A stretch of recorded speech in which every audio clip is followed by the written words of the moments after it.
Hello students, तो आज हम आपको बहुत अच्छा सा एक टेक्निक सिखाएंगे। अगर आप देख पा रहे हैं इस पेपर को देखिए, तो यहाँ पर मैं आपको यूजेज ऑफ डायमेंशंस बताने जा रहा हूँ आज। ओके, इसमें जो 3 यूज़ है मैं आपको सिखाऊंगा।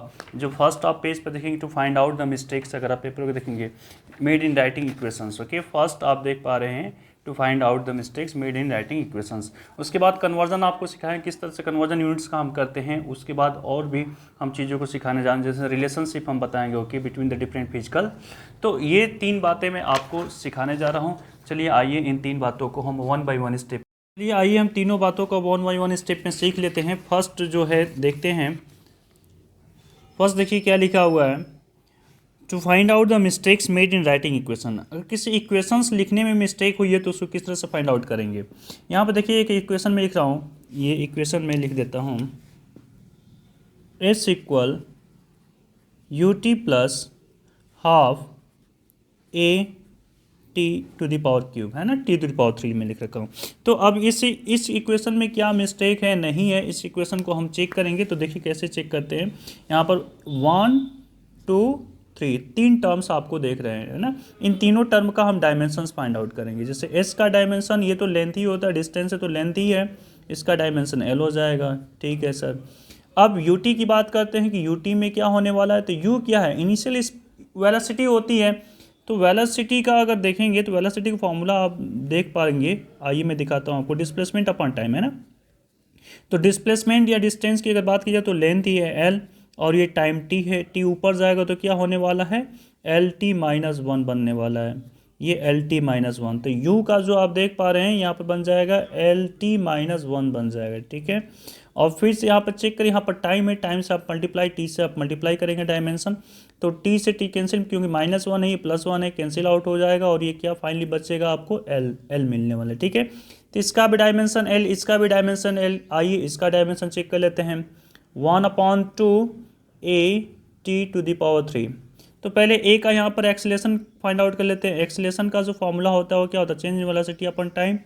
ठीक है, तो चेंज इन वेलोसिटी यहाँ पर तो वी है, तो वी का डायमेंशन ऊपर आपको नज़र आ रहा होगा, क्या नज़र आ रहा है, एल टी माइनस वन नज़र आ रहा है। और यहाँ पर टी है, तो टी का टी होता है, टी को ऊपर अगर लेके जाएंगे तो क्या होने वाला है, एल टी माइनस वन है, माइनस वन हो जाएगा, तो -1 -1 -2 बनने वाला है। तो देखिए यहाँ पर हम लिख सकते हैं एल टी माइनस टू, ये एक्सेलेरेशन का हो गया। ठीक है, इस एक्सेलेरेशन का हो गया। अब टी का क्या है, टी क्यूब है, तो टी क्यूब है। अब देखिए टी की पावर को अगर आप चेक करेंगे तो -2 + 3, तो टी की पावर कितना, 1। डैट मीन्स ये जो बच रहा है एल तो बचेगा ही बचेगा, टी की पावर 1, तो 1 तो लिखते नहीं, जस्ट ऐसे ही छोड़ देते हैं। तो यहाँ पर चेक कीजिए एल एल, लेकिन यहाँ पर एल टी आ रहा है। मैंने आपको जब प्रिंसिपल ऑफ होमोजेनिटी जब सिखा रहा था तो वहाँ बोला था कि एडिशन और सब्ट्रैक्शन क्या होना चाहिए, दोनों का सेम डायमेंशन होना चाहिए। जैसे एक एग्जांपल में दिया था कि 5 kg + 2 kg = 7 kg। चेक कीजिए, तो यहाँ पर kg और kg सेम डायमेंशन थे, पर यहाँ पर ये L है और यहाँ पर LT है, ये तो डायमेंशन अलग अलग हो गए। तो क्या ये करेक्ट है, तो ये प्रिंसिपल ऑफ होमोजेनिटी को फॉलो नहीं कर रहा है, तो ये करेक्ट नहीं है। तो गलती क्या है कि टी एक्स्ट्रा आ रहा है, तो टी से अगर आप डिवीजन दे देंगे तो आपका ये फार्मूला सही हो जाएगा। तो आप इसको लिख सकते हैं कि dimensional formula of the 3 terms is not correct या not same, okay, not same, and this equations must be wrong. तो ये आपका फर्स्ट हो गया, फर्स्ट आपने सीखा, आपको अच्छा लगा होगा। तो find out the mistake in writing equation. आपको मैं एक क्वेश्चन में दे देता हूँ जिसको आप ट्राई करेंगे कि ये करेक्ट है या नहीं है, ये फॉर्म आप ट्राई करेंगे। ये इक्वेशन ऑफ मोशन का जो फर्स्ट इक्वेशन उसी से रिलेटेड मैंने इसको लिख दिया। अब इसको करेक्ट आप है नहीं है, इस मिस्टेक किया, उसको आप मुझे कमेंट में बताएंगे। चलिए नेक्स्ट देखते हैं। नेक्स्ट में देखिए बहुत ज़्यादा इंपॉर्टेंट है, convergence of units from one system. जैसे एमकेएस सिस्टम है, एमकेएस से हम चाहते हैं कि सीजीएस में कोई चीज़ कन्वर्ट हो जाए, है ना। तो देखिए वन सिस्टम से अनदर सिस्टम जब कन्वर्ट करते हैं तो क्या यूनिट्स में बदलाव क्या आएंगे उसको देखेंगे। पहले एक छोटी सी बात को समझ लेते हैं। 1 मीटर में जो है कितना सेंटीमीटर होता है, 100 सेंटीमीटर होता है। अब इसमें दो बातें, मीटर जो 1 जो है न्यूमेरिकल वैल्यू है, मीटर क्या है, एक यूनिट है, तो U1 इसको लिखे थे। ये एक न्यूमेरिकल वैल्यू है, इसको N2, ये क्या है, यूनिट्स है, तो U2 लिख देते हैं। ठीक है, अब यहाँ पर मैं जो बातें आपको सिखाने जा रहा हूँ वो देखिए। जैसे 1 जूल को मैं कन्वर्ट करना चाहता हूँ, आप अच्छी तरह से बस देखते जाइए। अर्ग में कन्वर्ट करना चाहते हैं। तो 1 जूल कितने अर्ग के इक्वल होगा, ये मेरा क्वेश्चन है। 1 जूल कितने अर्ग के होने वाला है, ये मेरा क्वेश्चन है। तो देखिए यहाँ पर तो ये न्यूमेरिकल वैल्यू N1, ये एक यूनिट होगी U1, ये एक न्यूमेरिकल वैल्यू को हम बोल देते हैं N2, और ये एक यूनिट होगी U2। तो मुझे जो फाइंड आउट करना है N2 को फाइंड आउट करना है, ठीक है। अच्छा, जूल अगर आपको याद नहीं होगा तो मैं थोड़ा सा याद दिला देता हूँ। अगर आप वर्क को देखेंगे, वर्क या एनर्जी, है ना, वर्क और एनर्जी, इन दोनों का जो यूनिट होता है वो क्या होता है, जूल ही तो होता है ना। तो वर्क का जो फॉर्मूला होगा क्या होगा, फोर्स इंटू डिस्प्लेसमेंट, और फोर्स का फॉर्मूला अगर आपको याद होगा तो m इंटू ए लिखते हैं इंटू डी। अब देखिए यहाँ से थोड़ा सा डायमेंशन हम फाइंड आउट कर लेते हैं। m क्या है, मास है m। F for acceleration, acceleration का LT-2, अभी पीछे वाले में आप चेक किए थे, आपको मैं दिखा देता हूँ फिर से। ए का क्या था, LT-2 था, तो LT-2 हम यहाँ पर लिख देते हैं। और D क्या है, लेंथ ही है ना ये, तो L हो जाएगा। तो अगर आप चेक करेंगे तो यहाँ पर आप पाएंगे mL²T⁻², mL²T⁻²। तो ये जूल का जो है आप यूनिट यहाँ पर MKS, अगर SI यूनिट आप इसको बोलते हैं, SI यूनिट चेक करेंगे तो mL²T⁻²। और अर्ग क्या होता है, एक CGS यूनिट है। अर्ग क्या है, एक CGS यूनिट है। अर्ग जो है वो CGS यूनिट है, मैंने बोला CGS, ओके।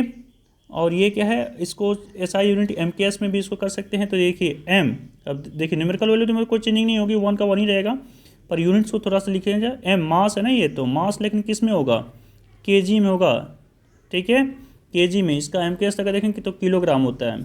तो चलिए ठीक है, kg हो गया। यूनिट में लिख रहा हूँ जूल का। अब मैं क्या लिख रहा हूँ, L लेंथ है, तो लेंथ किस में, मीटर में होता है क्या, तो मीटर स्क्वायर हो जाएगा। फिर ये क्या है, सेकेंड है क्या, ठीक है जी, सेकेंड हो जाएगा। अब सेकेंड पर कितना, पावर -2 है, तो पावर -2, ठीक है, ये बात तो। फिर N2, ठीक है, यही फाइंड आउट करना है, N2 न्यूमेरिकल वैल्यू को फाइंड आउट करना है। इसके बाद U2 की बात करें, अभी CGS, इसी को CGS में कन्वर्ट कर लेते हैं। तो CGS में जैसे ये kg है तो ग्राम में होता है, CGS में ग्राम हो जाएगा। मीटर है तो मीटर क्या हो जाता है, सेंटीमीटर होता है ना। CGS में क्या होता है, सेंटीमीटर, आपको याद होना चाहिए। CGS में ये देखिए CGS, इसका होता है सेंटीमीटर, और G फॉर होता है ग्राम, ठीक है। तो ये देखिए ये हो गया ग्राम, मीटर है तो मैंने सॉरी मास है तो ग्राम कर लिया, और लेंथ है तो सेंटीमीटर स्क्वायर हो जाएगा। और ये तो सेकेंड तो कन्वर्ट होगा नहीं, सेकेंड एज इट इज़ रहेगा। तो ये बातें आई थिंक क्लियर हो गई होंगी कि हाँ N1 U1 equal N2 U2। तो नए U1 ये कंप्लीट आपका U1 है, ये कंप्लीट आपका U2 है। ये N1 की वैल्यू 1 है, N2 आपको फाइंड आउट करना है। तो ठीक है जी, N2 हम कर लेते हैं। तो इसको अगर हम ट्रांसपोज करें, ये मल्टीप्लाई में इधर आएगा, डिवीजन में हो जाएगा। तो kg मीटर स्क्वायर, और ये सेकेंड टू द पावर -2 है, ये यहाँ पर आ जाएगा ग्राम, है ना, और ये सेंटीमीटर का स्क्वायर, और ये सेकेंड की पावर -2 है। ये तो आपस में कैंसिल आउट हो जा रहे हैं, पर ये नहीं कैंसिल आउट हो रहा है। ये कैसे होगा, kg को भी अगर हम ग्राम में कन्वर्ट कर लें तो 1 kg 1000 ग्राम के इक्वल होता है क्या, को पता होना चाहिए। 1000 ग्राम के इक्वल होता है 1 kg। मीटर जो है 1 मीटर कितने सेंटीमीटर, 100 सेंटीमीटर, 100 सेंटीमीटर। तो ये 2 टाइम आप लिखेंगे क्योंकि स्क्वायर है, ठीक है, 2 टाइम लिखेंगे क्योंकि स्क्वायर है। ये ग्राम है तो अब तो ग्राम होगा ही होगा। और ये सेंटीमीटर स्क्वायर, सेंटीमीटर स्क्वायर, ग्राम से gram cancel, centimetre square cancel. अब देखिए 10 की पावर कितना बनने जा रहा है, चेक कीजिए। तो ये 1 2 3 4 5 6 7, 10 की पावर 7। तो 10 की पावर 7, N2 की वैल्यू कितनी आ गई, 10 की पावर 7। अब बस यहाँ पर रख दीजिए, यहाँ पर रखिए आप। तो ये हो जाएगा 1 जूल इक्वल N2 की प्लेस पर रख दीजिए 10 की पावर 7 अर्ग। देखिए ये कन्वर्जन आपको आई थिंक क्लियर हो गया होगा, ठीक है। तो चलिए ये सेकेंड आपको क्लियर हो गया होगा। अब इससे रिलेटेड भी आप जो है न्यूटन को डाइन में कन्वर्ट करेंगे, ये कुछ फॉर्मूले आप करेंगे तो थोड़ा आपको रिवीजन होगा और अच्छा लगेगा, ओके। कमेंट में इसको बताइएगा कोई भी प्रॉब्लम आएगी तो, ओके। थर्ड देख लेते हैं, relationship between the different physical quantities.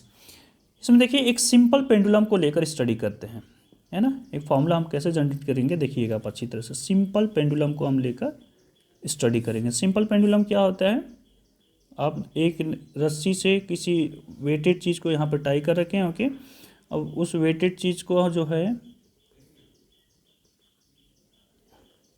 अगर हम यहाँ पर लेकर आते हैं यहाँ पर, तो देखिए इस जो भी आपकी थ्रेड है इसकी लेंथ को L कर लेते हैं और ये जो भी मास है इसको M से डिनोट कर लेते हैं। तो इसको अर्थ क्या करेगा, एक फोर्स लगाएगा mg नीचे की तरफ, है ना। तो इसका टाइम पीरियड क्या होता है पहले समझते हैं। टाइम पीरियड होता है क्या है, सपोज इस पोजीशन पर ये है, ओके, और जब इसको रिलीज करेंगे तो ये कहाँ जाएगा, इधर जाएगा, और इधर जाने के बाद वापस इसी पर आएगा। तो जब ये वापस यहाँ पर आ रहा है तो ये 1 टाइम पीरियड हो गया, यहाँ से गया यहाँ, फिर वापस उसी पर आ गया तो 1 टाइम पीरियड, फिर जाएगा, फिर आएगा उसी पर, तो फिर 1, किसी भी एक पोजीशन से यहाँ से भी चेक करेंगे तो यहाँ से जाएगा ऐसे ऐसे, फिर इसी पर आना चाहिए, ठीक है। तो रिपीटिशंस, तो टाइम पीरियड किन किन बातों पर डिपेंड करेगा उसको चेक कर लेते हैं, इसको बोलते हैं टाइम पीरियड, ठीक है। अब टाइम पीरियड जो है किन किन बातों पर डिपेंड करेगा उसको देख लेते हैं। टाइम पीरियड अगर आप चेक करें तो उसकी लेंथ पर डिपेंड करता है, उसकी मास पर डिपेंड करेगा और उसके mg पर, फोर्स पर डिपेंड करेगा। इन 3 बातों पर टाइम पीरियड डिपेंड करेगा। जो t है वो डिपेंड करेगा तीनों बातों पर, ठीक है, L, M और mg। क्योंकि लेंथ को अगर इसको कम और अधिक करेंगे तो भी टाइम पीरियड घटेगा बढ़ेगा, मास को भी कम अधिक करेंगे तो भी टाइम पीरियड, अब ये भी अभी चेक करेंगे।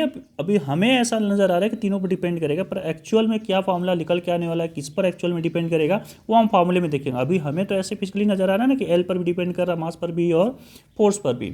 तो क्या होने वाला देखिए, टाइम का जो है अगर मैं लिखूँ कि यहाँ पर m मास पर, इसकी कोई पावर ले लेते हैं क्योंकि हमें पावर नहीं पता ना किसकी पावर बनने वाली है, m की पावर a, l की पावर b और mg की पावर को हम क्या कर लेते हैं, c कर लेते हैं, ठीक है। अब आइए इस फार्मूले को देखते जाइएगा अच्छी तरह से कि m की पावर a, देखिए m की पावर a को तो मास है ना ये, तो मास को m की पावर a को हम चलिए ठीक है रहने देते हैं। l क्या है, लेंथ है आपकी, तो लेंथ की पावर b, m क्या है, ठीक है मास है, पर g क्या है, ग्रेविटी है। एक्सेलेरेशन हम इसको अंडरस्टैंड कर सकते हैं, तो एक्सेलेरेशन का फार्मूला क्या था, LT-2 था, इस पावर पूरे की पावर क्या हो जाएगी, c हो जाएगी। तो यहाँ पर चेक कीजिए तो m की पावर यहाँ पर अगर मैं इसको अंदर कर लूँ ये a और इसको भी देखा जाए तो ये c, इन दोनों को एक साथ में रख रखा हूँ, c की पावर यहाँ पर m की पावर c, l की पावर को चेक करें, l की पावर b और l की पावर यहाँ पर चेक किया जाए c है, फिर t की पावर क्या हो जाएगा, -2c, ठीक है। ये आई थिंक क्लियर हो गया होगा आपको। तो कि m की पावर क्या हो जाएगा, a प्लस c हो जाएगा, फिर ऐसे ही l की पावर क्या हो जाएगा, दोनों का बेस सेम है, इंडेक्स ऐड होगा, b प्लस c हो जाएगा, फिर t की पावर क्या है, -2c है, ठीक है। इधर टाइम है तो टाइम की पावर तो 1 होगा, लेकिन यहाँ पर मास तो है नहीं, तो मास की पावर m, लेंथ भी नहीं है तो 0 है। टाइम पीरियड इधर चेक करे थे ना, तो m की पावर 0, l की पावर, तो ये तीनों को कंपेयर करेंगे, मास की पावर को कंपेयर कर लेते हैं, लेंथ की पावर कंपेयर कर लेते हैं और इसकी पावर को कंपेयर कर लेते हैं, तो यहाँ से ए बी सी की वैल्यू आ जाएगी, यहाँ पर रख देंगे, आंसर हो जाएगा। आइए देखते हैं, ओके इधर साइड में कर लेते हैं। तो a प्लस सी की वैल्यू कितनी है, 0 है। अब ऐसे ही b प्लस सी की वैल्यू कितनी है, 0 है। तो यहाँ से कैलकुलेशन करें और -2c की वैल्यू कितनी है, 1 है। देखिए आप चेक कीजिए, इसका जो है t से t को कंपेयर कर रखा हूँ, ये 0 जो है l का, इस l से कंपेयर कर लिया b प्लस सी से, और इस m को m से। तो यहाँ से c की वैल्यू कितनी आ रही है, -1/2 आ जाएगी, ठीक है। यहाँ पर अगर आप रख देते हैं तो a -1/2 = 0, तो a की वैल्यू कितनी बनने वाली, 1/2 प्लस में बन जाएगी। b की वैल्यू ऐसे ही रखेंगे तो b प्लस में बनेगी, b की वैल्यू भी किस में बनेगी, प्लस में हो जाएगी, 1/2 हो जाएगी, ठीक है। a की वैल्यू, b की वैल्यू और c की वैल्यू, तीनों की वैल्यू आ गई, अब इसमें रख देते हैं। तो t इक्वल क्या होने वाला है, अब आइए चेक करते हैं। t इक्वल हो जाएगा आपका कि m की जो पावर थी a मीन्स कितना, हाफ, फिर l की पावर कितनी थी, b मीन्स हाफ, मीन्स ये रूट में जा रहा है, और mg इसकी पावर की क्या थी, -1/2, ठीक है। ये आपको अंडरस्टैंड हो गया होगा। इसमें देखिए मास से मास कैंसिल आउट हो जाएगा, अब चेक करें तो m की पावर 1/2, l की पावर तो 1/2 और g की पावर -1/2 और यहाँ पर m की पावर -1/2, है ना। तो आइए इसको एक फ्रेश पेज पर करते हैं, इट मे बी कि आपको कन्फ्यूजन ना क्रिएट हो जाए, फ्रेश पेज पर कर लेते हैं। t इक्वल क्या है, देखिए फिर से मैं लिख देता हूँ, m की पावर 1/2 था, l की पावर 1/2 था और mg की पावर क्या था, -1/2 था, यही था आपका। तो देखिए कि m की पावर 1/2, L की पावर 1/2 और M की पावर -1/2 और G की पावर -1/2। इसको मैंने अलग अलग ब्रेक कर लिया। ये माइनस है, ये प्लस आपस में कैंसिल आउट हो जाएंगे। अब ये तो ठीक है 1/2, लेकिन ये माइनस में, इसको नीचे लेके जाएंगे तो ये प्लस में हो जाएगा, ठीक है ना। 1/2, ये 1/2 किसी की जब पावर होती है तो उसका मतलब वो रूट में होती है वैल्यू। तो ये भी रूट में, ये भी रूट में, तो दोनों किस में है, रूट में है, L/G। तो देखिए टाइम पीरियड किस पर डिपेंड कर रहा है, जो टाइम उसका कैलकुलेट आप करने जा रहे थे सिंपल पेंडुलम का, वो टाइम पीरियड जो डिपेंड करेगा वो किस पर करेगा, वो उसकी लेंथ पर करेगा, उसकी ग्रेविटेशनल पर करेगा। पृथ्वी पर करते हैं तो अलग आएगा, मून पर करेंगे तो अलग आएगा, ठीक है। और एक कोई कांस्टेंट होगा उस पर डिपेंड करेगा। ये तो फिक्स रहेगा, इसमें कोई चेंज नहीं, पर उसका जो टाइम पीरियड है वो आपका लेंथ पर, यहाँ पर पृथ्वी के लिए बात करें तो लेंथ पर डिपेंड करेगा। 10 मीटर लेते हैं तो अलग टाइम पीरियड आएगा, 20 मीटर लेंगे तो अलग टाइम पीरियड आएगा, 30 मीटर लेंगे तो अलग टाइम पीरियड, उसका ऑक्सीलेशन का टाइम पीरियड अलग अलग आएगा, ठीक है। तो आई थिंक ये सभी बातें आपको क्लियर हो गई होगी। आप अगर इसको अच्छा लगा होगा तो प्लीज़ लाइक एंड शेयर कीजिए, सब्सक्राइब कीजिए। Thank you all.